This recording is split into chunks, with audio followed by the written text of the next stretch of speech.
Chers amis chrétiens, sans doute avez-vous déjà ressenti la présence du Seigneur par une paix ineffable, en particulier pendant un moment de louange. En écoutant des cantiques ou en chantant vous-même pour votre Sauveur et Seigneur, un frisson de bien-être vous a apporté sérénité et joie d'être enfant de Dieu. Je ne suis pas certain que votre voisin musulman ait fait cette expérience. Dans l'islam, les rassemblements peuvent être rendus chaleureux et colorés par la présence de musulmans de différentes nationalités. Ils sont remplis d'une grande piété, mais il n'y a pas de chants, pas de louanges, uniquement des prières psalmodiées, des versets du Coran récités ou la confession de foi répétée.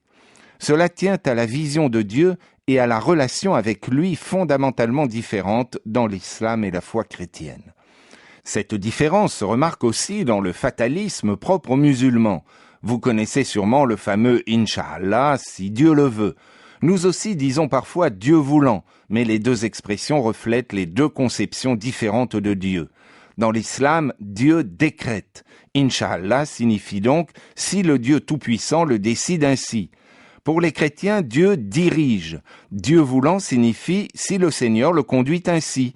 Il ne s'agit pas de se sentir forcé par un décret immuable de l'Éternel. Non, nous chrétiens gardons notre libre arbitre, nous pouvons faire des choix en fonction de ce que nous pensons être la volonté de Dieu. Dans la foi chrétienne comme dans l'islam, Dieu est souverain, mais il ne nous impose pas toujours toutes nos circonstances. C'est pourquoi nous le louons, parce que nous ne nous sentons pas écrasés, mais aimés.